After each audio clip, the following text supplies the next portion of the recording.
Hello, everybody. Dan Tomaszewski here with Everything MSP. I hope you are doing well.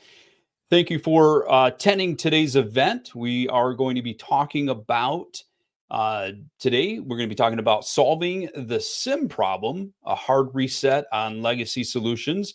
I do have two special guests that will be joining us. First off, we've got Zuri Cortez and Seth Geftick, and both are with Huntress. They'll be joining us today. Gentlemen, how are you doing today? Doing well. How about yourself, Dan? I'm doing awesome. And there's Seth. Yeah, doing well. Well done on my last name. No panic. You got it right. Nice job. Yeah, I try my best. When you have a last name of Tomaszewski, you really need to try hard to make sure that you get everybody's names right. I don't always succeed, but I try my best. So well done. We're here today to talk about a very important topic. Many MSPs struggle with too much noise coming from their IT client environments. There's also a huge desire to step up their security game. First and foremost, to differentiate themselves from the competition, but more so, there is so much demand on MSPs on the security side, ensuring, we have compliance, we've got insurance. There's just so many aspects of security with compliance and governance that we need to step up that game. And so today we're going to do that deep dive in how a managed SIEM solution can help filter through that noise without compromising security, allowing you to strengthen your security operation, and most importantly, being able to do this without having to add additional staff, and which is kind of a critical area. So, gentlemen, let's. You guys ready to kick things off? We're ready to go. Let's go. There we got our slide there. Perfect. All right. Thanks so much. And thanks everyone for joining. We're excited to talk to you all about SIEM today. So we've had this conversation a lot recently. It was like, well, why are we talking about SIEM? And what we find is that the audiences we're talking to either are people who have tried buying the SIEM in the past and were like, either this is too complicated or too expensive and just couldn't get value out of it and are looking for something different, to a group of people who said, I know I need a SIEM. Maybe my insurer's telling me, cyber insurer's telling me I need a SIEM, or just my peers are saying SIEM is part of our stack and we need to do that to keep ourselves and our customers protected, and have struggled to really understand the marketplace, what options are out there, and find something that really fit.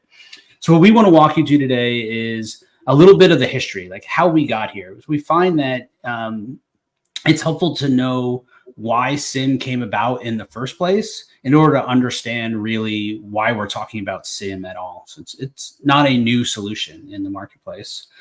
We're going to talk about some of the problems that SMBs historically have had with SIEM. And then also get into a little bit of the Huntress solution, right? We have a new approach to SIEM.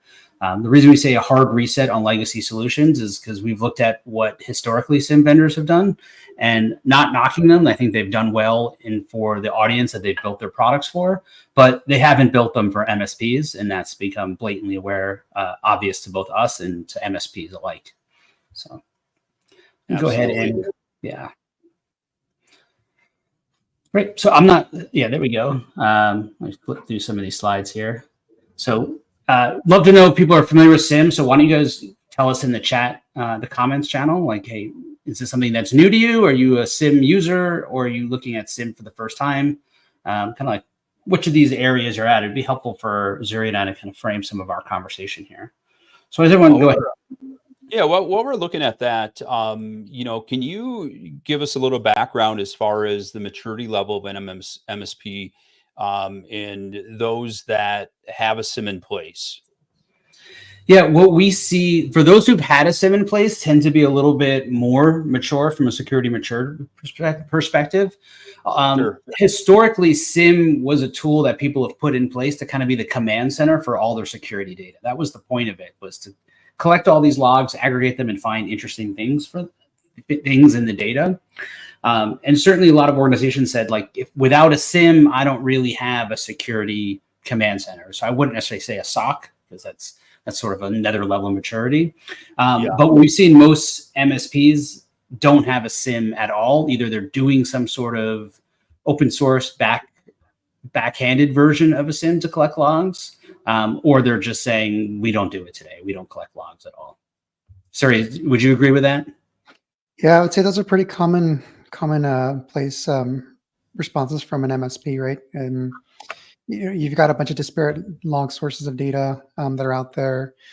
When you're dealing with your customer base, right? I mean, you've got things like firewalls and antiviruses and EDRs and WAFs and things of that nature. So it's a lot of stuff to collect, right? And so being able to centralize that into one specific platform, which would be SIEM, is really the goal there.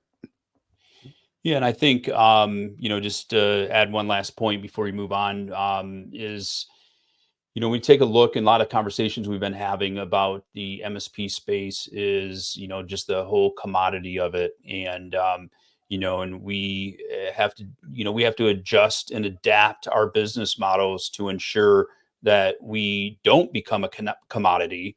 And elevating our security is one way, as I mentioned earlier, number one, to differentiate yourself from the competition, which is important, but also, the amount of liability that we as MSPs have on our shoulders is just unbelievable. And, every client that you take on, you add more and more liability.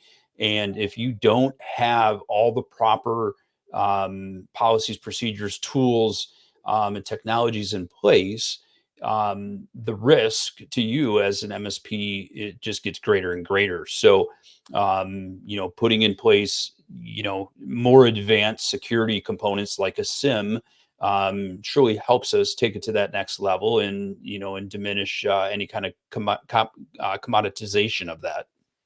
Exactly. Cool. So let's start by talking about why SIEM exists in the first place. So we find that it's, again, helpful to understand how we got here before we start talking about where we're headed. Historically, SIEM was brought about to solve a few different problems. And Zuri, I don't know if you can advance the slides. I'm not seeing, there you go. Thank you. So SIEM was really brought out for two main problems. First, we had a problem as an industry, which is the attack surface kept growing. I'm sure you see some of these stats here and those resonate with you, which is I need visibility, but I don't have visibility.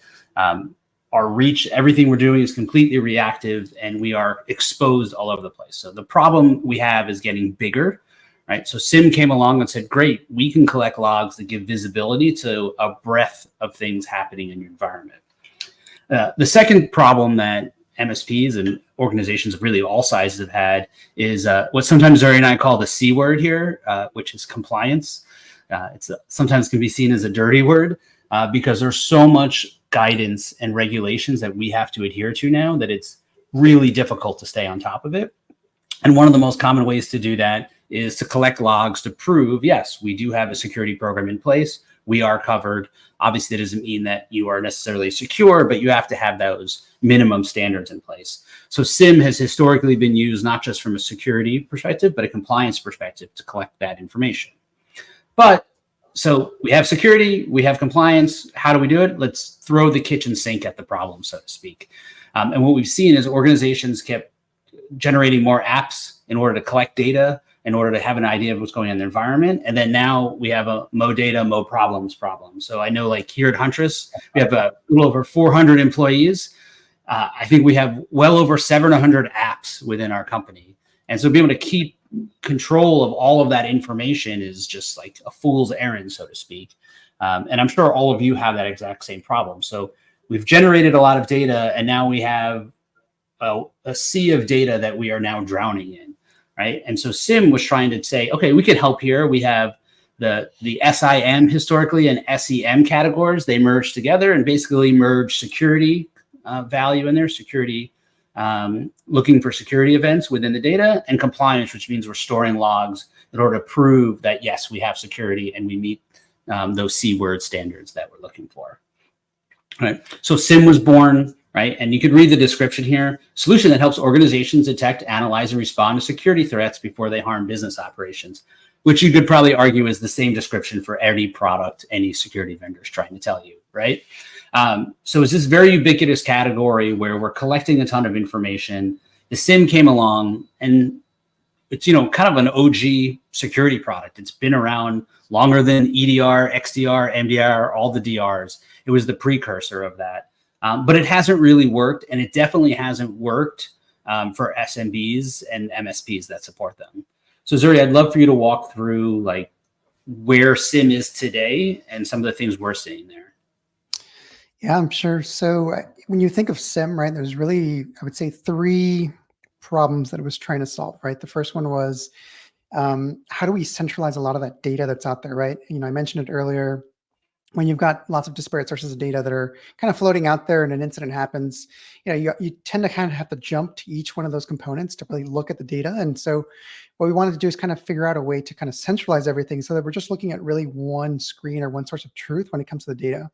Obviously from that, once we've centralized the data, we're going to have threat detections, right? So being able to take that data, analyze it in a way that's effective and clean, and can kind of use things like correlations, signals, anything of that nature to really kind of make sense of the data itself, would be the second step. And then obviously the third one, which, for MSPs, I'm sure you're well aware of, right? Reporting and compliance, right? Whether you're adhering to compliance standards based on your clientele and the different, potential compliance frameworks that they have, or alternatively, just needing to send up reports. I call them the "What have you done for me lately" report, right?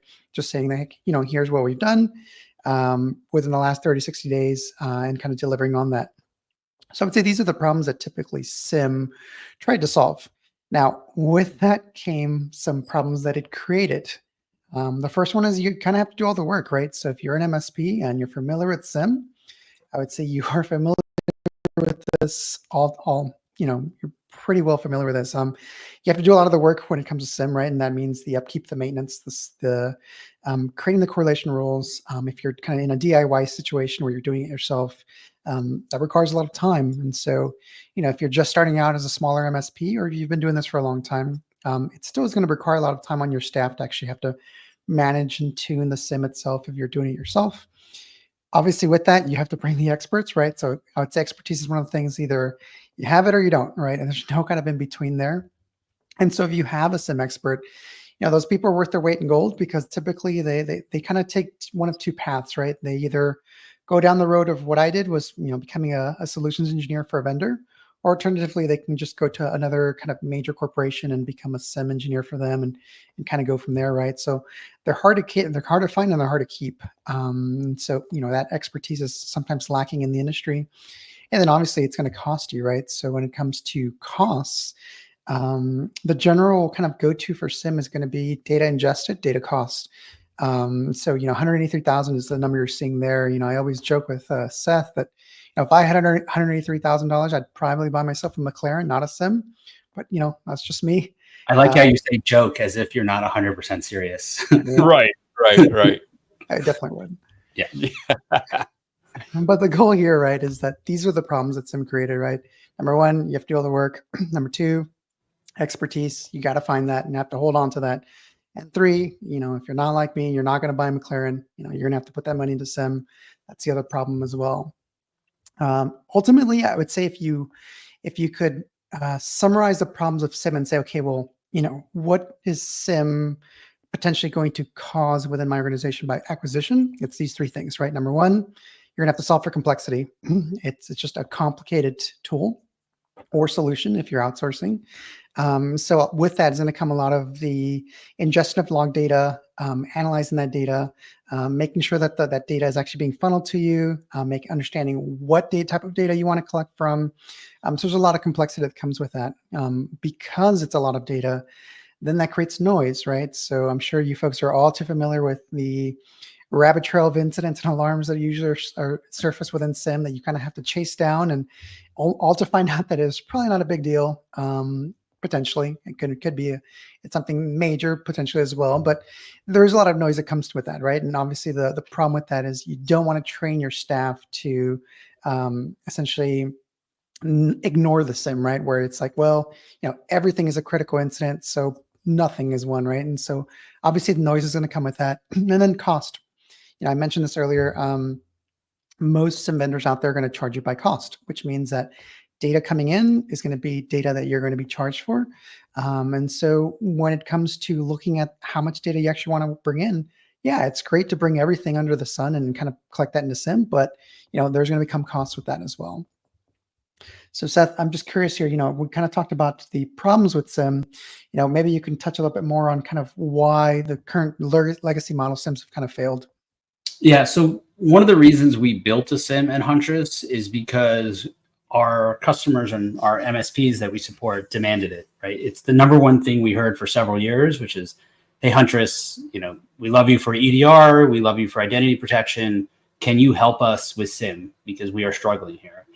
So we said, sure. Like after a while, we said, yep, we're comfortable enough that we're going to build this in-house. But what do you actually want from it? So we asked, we did like 400 interviews, and we asked them essentially these types of questions here. And I'd love to hear from you all. Like, why are you on this call today? Like, what is it about SIM that is the main use case from you? Like, is it compliance? Is it threat detection? Is it incident notifications? Because we had deep conversations about all of these things here.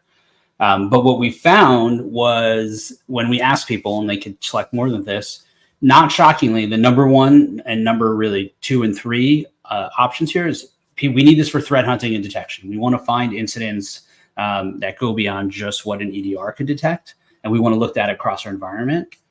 We want a single pane of glass for our security team or our IT team, which is kind of pretty much standard of what SIM is built for. And then the third one, which really came in a very almost second, was compliance, right? So very much going back to why SIM was invented in the first place. We want to find threats that we might be missing, and we want to have it to prove compliance. The problem with SIM too is like, all right, we wanted to stop security threats, but SIMs notoriously are complex, right? Zuri talked through that, which means they're slow and they're hard to get value out of. And you compare that of how many hours it takes to run a search, correlate data, and figure out what to do with that information, how to make sense of it, how to add context to it using a SIM. And you're so much slower than the attacker. So this is a pretty classic stat from the Verizon data breach report, where most hackers are able to get in and out and do their damage in less than 24 hours, right? So the numbers don't work. And the numbers don't work from a security perspective. They don't work from a cost perspective. They don't work from an expertise perspective.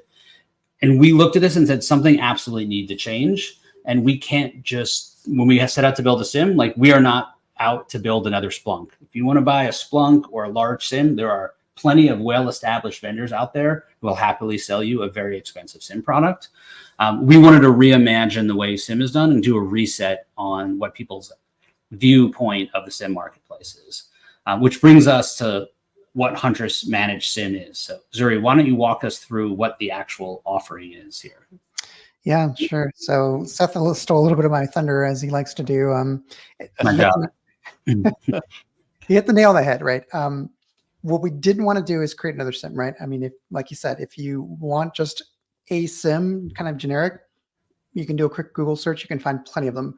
The goal wasn't really to create just another SIM. It was really to kind of figure out what do our partners actually need in a SIM and what's important to them. And, you saw the survey results from earlier and kind of the top 3. And so what we did is we took that concept of, we want some threat detections. We want something for compliance. We want something that's going to be a kind of single pane of glass and make it simple. And then essentially, this is what we came up with, right? There's really 3 core areas that we tackled, right? One was addressing the complexity. Second was addressing the noise, and then third was addressing the cost. Obviously it's going to be fully managed. So the goal here is not just to kind of hand you a tool and say, okay, well, good luck and let us know if you need anything, right? It's going to really to partner with you, right? I mean, as an MSP, what we want to do is not just be another vendor, but we actually want to partner with you in tandem when it comes to cybersecurity, and really kind of tackle these 3 components within the SIM platform. So starting from the top here, smart filtering. This is something that we looked at to address part of complexity and part of noise. And what I mean by that is typically the goal of SIM, as we talked about, was collection of data. However, what we found was when we were talking to our partners, a lot of them said, there's got to be a better way as far as the data collecting that we have. Can we consolidate that data, or can we make it a little bit cleaner when it comes to what we're actually collecting? So we thought about that and said, well, most, I would say, SIM vendors right now, they do what's called tuning, right? So you collect all the data, And then from there, you're going to essentially tune out some of the noise, tune out some of the potential things that maybe don't match the correlation signatures or that overly match, and then be able to kind of build detections from there.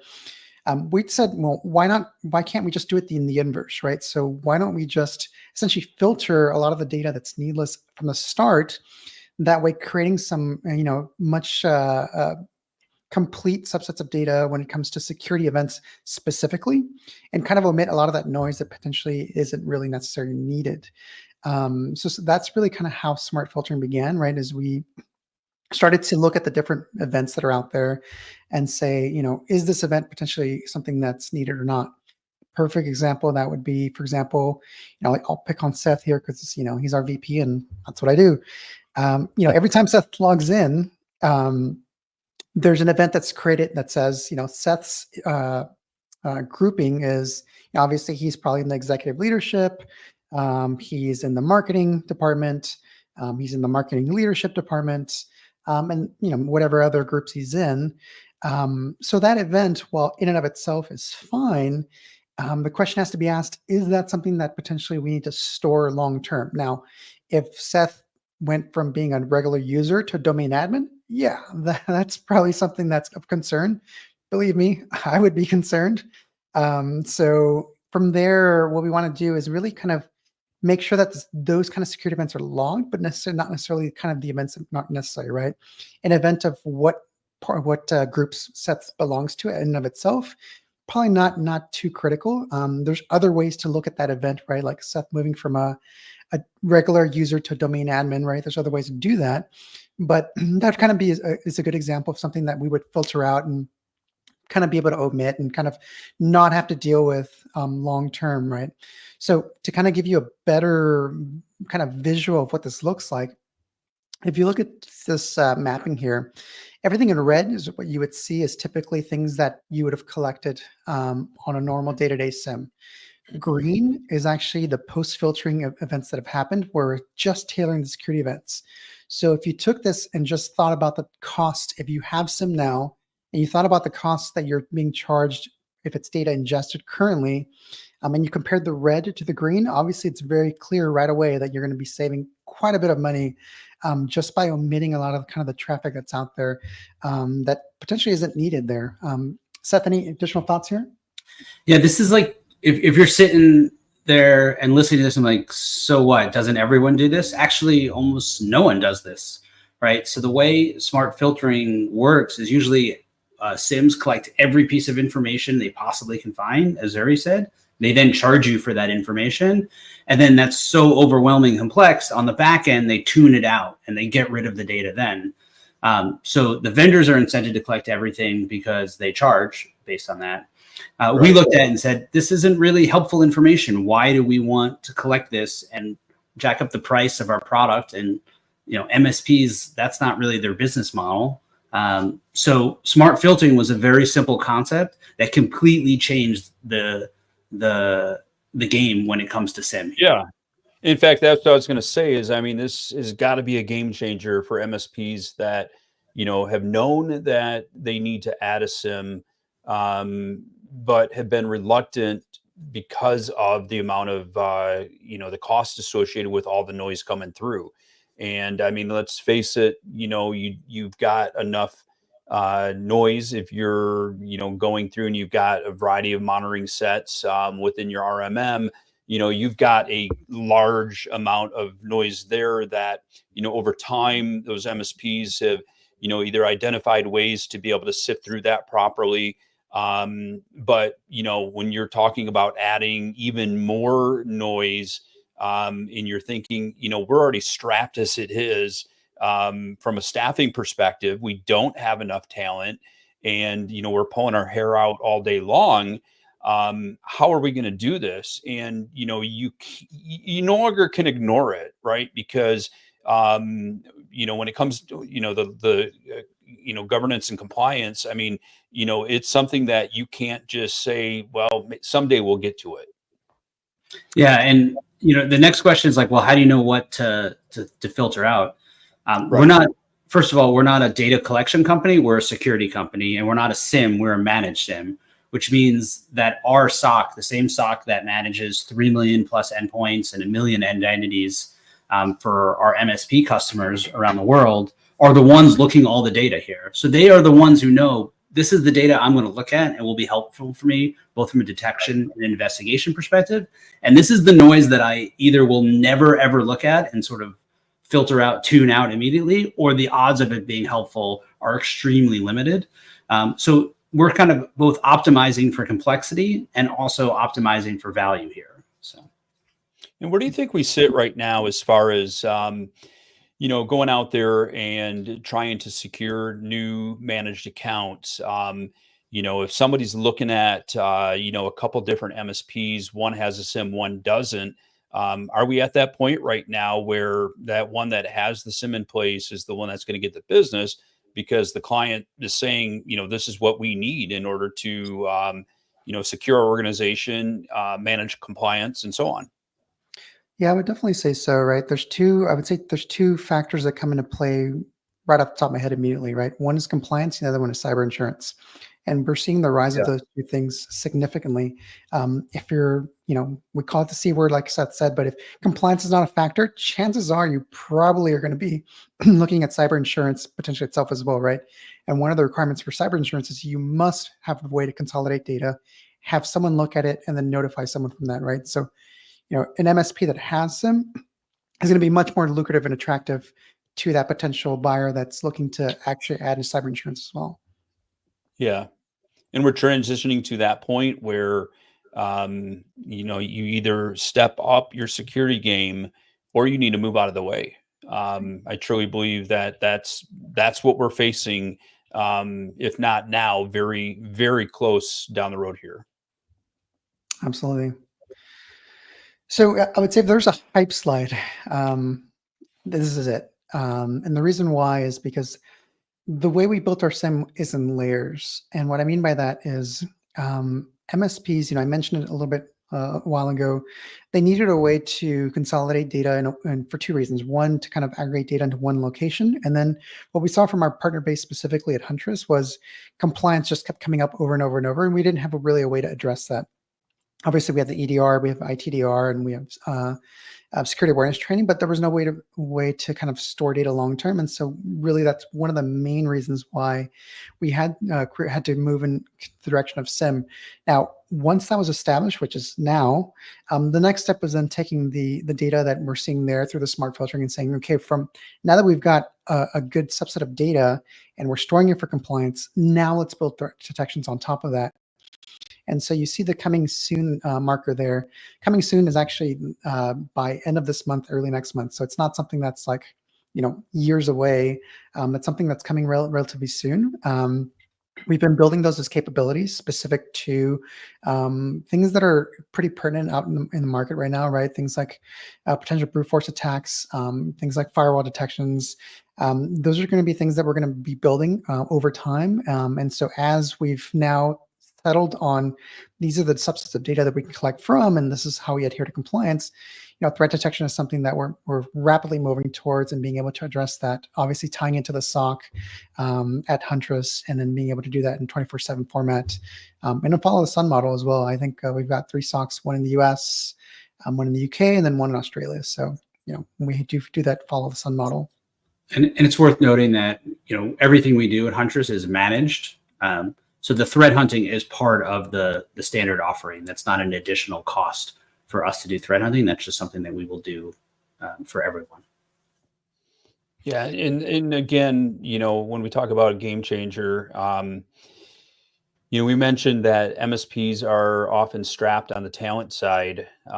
This truly becomes an extension of their team, and allows them to have additional staff without having additional staff, right? Exactly. So, I mean, that's part of our general principle is like with everything we do, you don't have to bring expertise to it. The expertise is built in, and they're real humans we're talking about here. This isn't all just AI models that we're doing to do the work for. Like we have our SOC is human led. So a human will look at almost every alert we send to you and validate it and does the investigations as well. But when it comes to SIEM, the expertise is a two-edged sword, because first you need experts who know SIEM tools. And as Zuri was talking about before, there's a whole group of people who've built their career of experts on one particular type of SIEM because they are so complex to use. And then on top of it, you need experts who are security experts, which we all know are, it's not a newsflash. They're hard to find, and hard to retain. And then even if you can, they're extremely expensive on top of it. So luckily our SOC, we have a 24/7 SOC that's sort of seen it all and stopped it all. And, that's something you don't have to worry about as the MSP. Like, let the security experts be the security experts, and you are the experts of your business. And we partner together to make sure we're helping your customers. Exactly. Dan, you mentioned this earlier, speaking to compliance itself. Compliance is really the third factor here when it comes to how we're addressing things. I mentioned just not too long ago that we built on the mindset of a compliance first framework of being able to adhere to those regulations and mandates when it came to the storage of log data, whether it's long-term storage, short-term storage, and then being able to collect effectively to adhere to those different requirements, right? So when it comes to compliance, I would say standard for most compliance, not all of them, but I think HIPAA comes to mind as not one of them. But for the most part, most of them will require at least 1 year of log retention. For those like HIPAA that are like 6-7 years, or SOC 2, which is about 2 to 3, we have the ability to export the data back out, so you can store that wherever you want. As a feature capability, we'll have the ability to store the data for longer periods than 1 year, but as of right now, it's a 1 year storage. Obviously, the data is going to be fully encrypted, whether it's in transit back to us or at rest. So we encrypt the data in both ways. We do 30 days hot storage as well. So that's 30 days hot, indexed, searchable, however you understand that term, where you can actually go into the UI, look at the data, pull up records, analyze that data, do searches on it, and kind of go from there. So that's always available.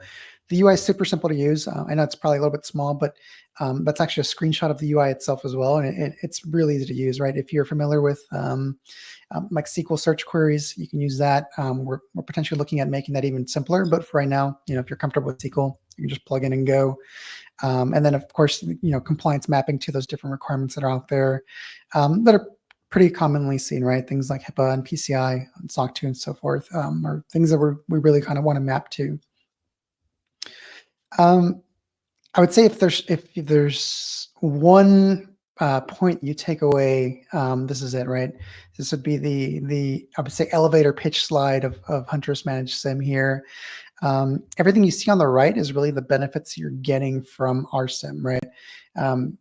We're trying to eliminate the complexity of SIEM, right? We get it. SIEM is a super complex tool or solution that requires a lot of manpower and a lot of time and expense to actually manage. And so, by us managing that platform, we're eliminating a lot of that complexity through the smart filtering. We're capturing the data that really is going to be specific to you folks and what actually matters as far as that collection of data. At the end of the day, right, our goal is to stop hackers, right? Whether you're looking at the EDR component, the ITDR, you're looking at SIEM, or just looking at security awareness training, the end goal is always the same. It's stop hackers. That's the Huntress goal, and it always will be, right? Seth hit the nail on the head. We're a security-first company. We want to make sure that we adhere to the compliance mandates and be able to kind of address those and assist with them as much as possible. And then predictable pricing is one thing that we've kind of alluded to throughout the whole presentation, and we'll touch on a little bit further here shortly. These are the three, I would say, highlights of the platform, right? Like I said, it's going to be fully managed. The smart filtering engine is going to be there, and predictive pricing. So Seth, why don't you go a little bit deeper into the predictive pricing aspect?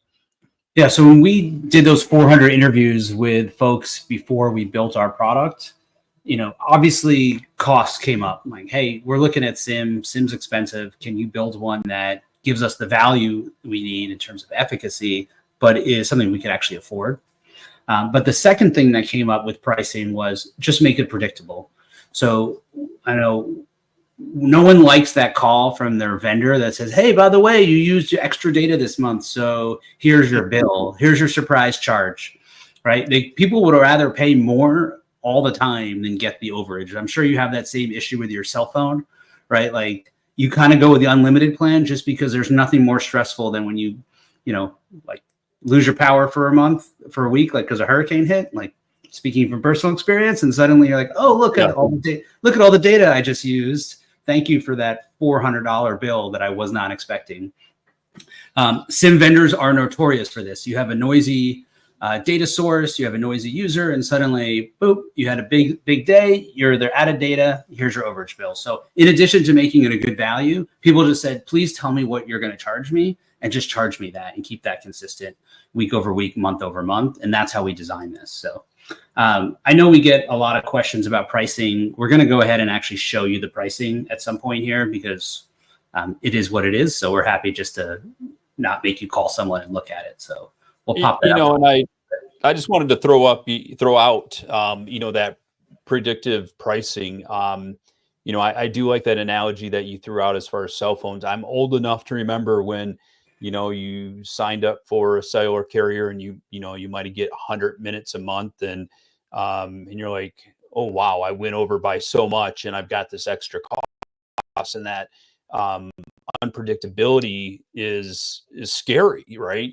Because you're trying, number one, as an MSP, we try to, provide predictable pricing for our clients, right? Like an all-in seat price. And, the last thing that they want to do is see, some increase in their costs. And, and the last thing we want to do is, if we're providing predictable pricing, that our margins are going to fluctuate and go up and down based on, what some of those costs could be. So I think that is truly key when it comes to that. Yeah. And what's more frustrating is you have these fluctuation in prices, and then there's vendors who try to solve that problem by cutting you off. So there's vendors out there who are like, oh, you get X amount of gigabytes a day, and then at 8 p.m. you ran out of data. Guess what? The SIEM's just going to stop collecting data at this point. Right. You're fine for those hours, which is like it's like your cell phone won't work because you've talked for 3 hours and you only paid for 3 hours. And that doesn't make any sense either. So, so designing the pricing was actually one of the most complicated parts of the process here, but we came up with a way that for 99.9% of you out there, whatever we tell you the price is, you're not going to go over your data limits, because we've built it so you won't go over, and the price will be exactly what we tell you it's going to be. Very predictable. Besides, it cuts into the McLaren budget, so you can't have that. Can't have that. Can't have that. Exactly. So, now's a great time to take it for a test drive, right? There's never been a better time to get into SIEM. We're seeing kind of a renaissance of SIEM. SIEM is not a new technology by any stretch of the imagination. It started almost about 20 years ago, and it's kind of had its moment and kind of declined. MDR kind of began to surface, and all the, like Seth said, all the DRs. And now with the advent of compliance and cyber insurance, we're starting to see this kind of resurgence of SIEM starting to surface again. And so, like I mentioned, jump in and kind of give the trial and test run. I think we're running some sort of promo, Seth. What was the promo again? Yeah. So our goal is to not have any of you ever go over your data. So we wanted to make sure that so the way we charge is by data source. And then every data source, you get 10 gigs of data for that data source. So we said, if you sign up for this product by the end of the year, we're going to double the data source to 20 gigs. Since the product's relatively new, we know there might be some outlier cases where some people might have a noisy environment that we maybe didn't filter it as deeply as we wanted to. We don't want anyone to go over. So until the end of the year, we're doubling the amount of storage that everyone has, right? So that's a great incentive to sign up for the other year. And then the other thing to note here is when it comes to data, that is cumulative. So it's not per day. It's almost like a rolling. So if you remember old school cell phone plans, when you had leftover minutes, they rolled over to the next month. It's very similar here. So you don't lose your data at the end of the month. It stays cumulative. So okay. Yeah. And the other thing too, is it's all your tenants together. So if you have 100 customers and one of them is noisy and 99 are quiet, it'll all even itself out. It's not an issue. And then the other thing is what happens in the 1% of cases that someone is well, we did go over our data.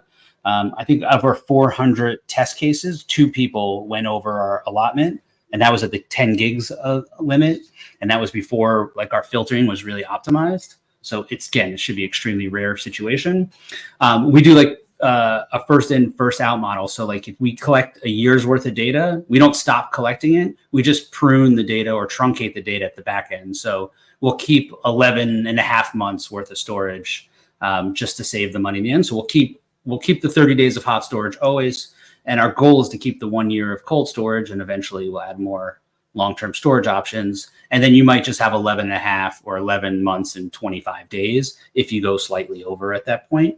But again, that should be an extremely rare case and shouldn't really affect many people here. So let me ask this question. You know, you mentioned about being able to filter out some of the data. Obviously, there are some data that you know, is not going to have an impact on, you know, the end result of the security of the client.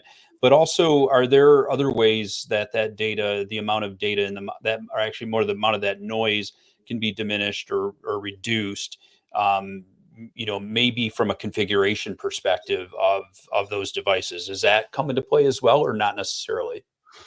Yeah, so the agent is tuned and configured to address those kind of concerns, right? So a good example of that would be like the firewall, right? Let's say we set the firewall to its highest level of aggregation, right? I mean, that's going to be a ton of data. And Sure. so what we want to do, for example, is maybe set it to informational, where it's a lot less, and maybe it's only going to kind of give the critical information that we would necessarily need to actually make sense of and create security events from that.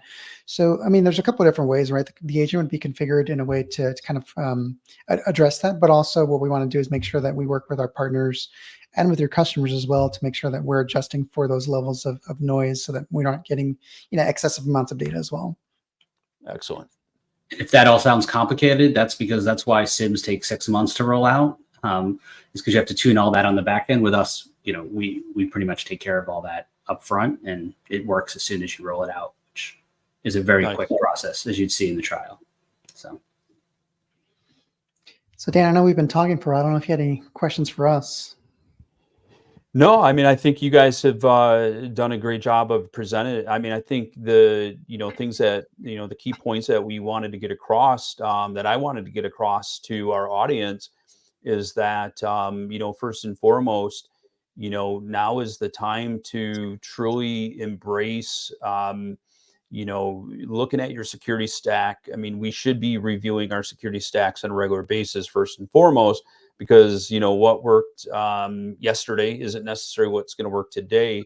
And, you know, we need to continue to up the game. You know, again, it's more about, you know, there is one aspect, of course, you know, differentiating yourself from the competition, which can go a long way because, you know, if you are up against another provider and, you know, they're not providing any kind of SIEM, and you are, I mean, that's one huge way that you can help to, you know, to win that business. But also the other thing is just that liability that, you know, MSPs have on their shoulders. I truly believe that there are some MSPs out there that don't fully comprehend the amount of liability that is on their shoulder. And many do, you know, but there are some that don't. And we need to bring that to light because, you know, we want everybody to succeed. In order to succeed, you have to make sure that you've got, you know, your client's back, but you got to make sure you got your own back.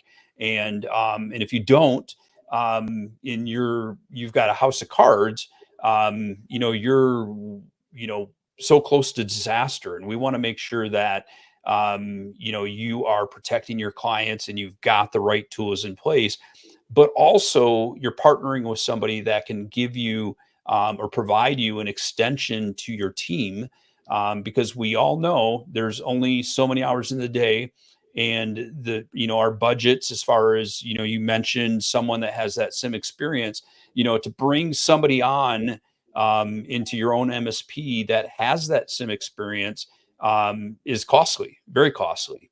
And you know, what we're doing here when we look at this is, you know, we're doing similar to what we're asking our clients to do. You know, we're asking them to outsource it to somebody that's their core, that's their wheelhouse, and focusing on that. And, you know, by partnering with Huntress in providing a managed SIEM solution, that allows us to elevate and truly provide a much better service for our clients. Yeah. So you had mentioned not just protecting your customers, but protecting yourself. One thing we failed to mention is we have a program here. You can look it up called Huntress Neighborhood Watch Program. So for all of our products, we will allow MSPs to use them internally for your own MSP, not for your customers, but for your house for free with no catch, right? Just something we do for the community. Like obviously it's a benefit to us because we get to showcase how good our products are and our services. For you, it's a benefit because you can feel confident, like knowing our 24/7 SOC is watching your MSP. And then, that gives you the confidence knowing that when your customers use it, it's going to work as well. So that's this Huntress Neighborhood Watch Program. And then one other thing, I know the number one question we get is always about the pricing. So our sales team hates when we do this because they want you to call them and talk about pricing over the phone. But Zuri was nice enough to put just our pricing slide in here just so you could actually see it. So this is the list pricing. So this is what you would charge your customers, not counting like the 50% margin that you would have on top of it. So again, the way the pricing works is by number of data sources. The promotion is that 20 gigs a month instead of 10 gigs a month. And again, that aggregates over the year. So it's not like if you go over 1 month and under 1 month, that would average each other out, for example. And it is at the account level. So you could aggregate the total number of data sources, and then we truncate it in the rare case that you go over your data limit here. So compare this to like what a large SIEM provider would charge you, and it's really night and day. So hopefully that's helpful and saves you a phone call, but we want you to call us anyway. But if you don't want to talk to us, at least you can see the pricing on the screen. So. And oddly, I got a question that just came in via my text. So someone watching that has my phone number. The question is it the same interface? So if they're saying if we're a Huntress partner currently and we log into our current Huntress portal and we add SIEM, is this going to be all under the same dashboard? Yep. So on the left-hand side column, you're going to see anything that you currently have, right? If you've got EDR, ITDR, it'll be on the left-hand side. And so once you have SIEM, you actually see that pop up, and then it'll just be a drop-down, but it's still the same UI. Yeah, okay. If you're an EDR customer, it's actually, you don't even need a new agent. It's the same agent. So it's exactly. You just flag it on. Oh, that makes life even easier then, right? Yeah. Excellent. Any parting words from you, gentlemen? So I think Dan, you did a great job of helping us explain why MSPs need SIEM and how it'll help your business. We hope you look at ours, but even if not, it's something that I think all MSPs have to start considering today as part of their security offering. Because without it, you have both a blind spot from security perspective and a blind spot from a compliance perspective. Excellent. And for anybody wanting to learn more about the Huntress SIEM solution, of course, you can go to huntress.io. Huntress.com, that's actually, yeah. Okay. Huntress.io is our user portal. You got to be a customer to see that. So yeah, Huntress.io. Yeah. There we go. Thank you for that correction. And then additionally, if you are on the Everything MSP website, you can search Huntress. You can get some additional information about Huntress there. You can schedule time with them, send a message to them directly from that site as well. Is there anything else that you'd like to share? If there's anything you need from us, just reach out. You can find Zuri and I on LinkedIn directly. That's certainly the only Seth Geftic on there. Be happy to answer your questions. We're here to help the community. So we have a lot of other great community resources that cost nothing, like Tradecraft Tuesday every month. No sales pitches, just things to help MSPs get smarter about their business and learn about what hackers are doing to mess it up. So there we go. Seth and Zuri, thank you so much for your time and knowledge today. For our audience listening, thank you for listening to us here. The replay is going to be available, or will be available right away on our YouTube channel, the Everything MSP YouTube channel. So please share this with your colleagues, other people within your organization. And with that being said, until next time, everybody have a great rest of your day, and we will talk to you soon. Take care, everybody. Bye.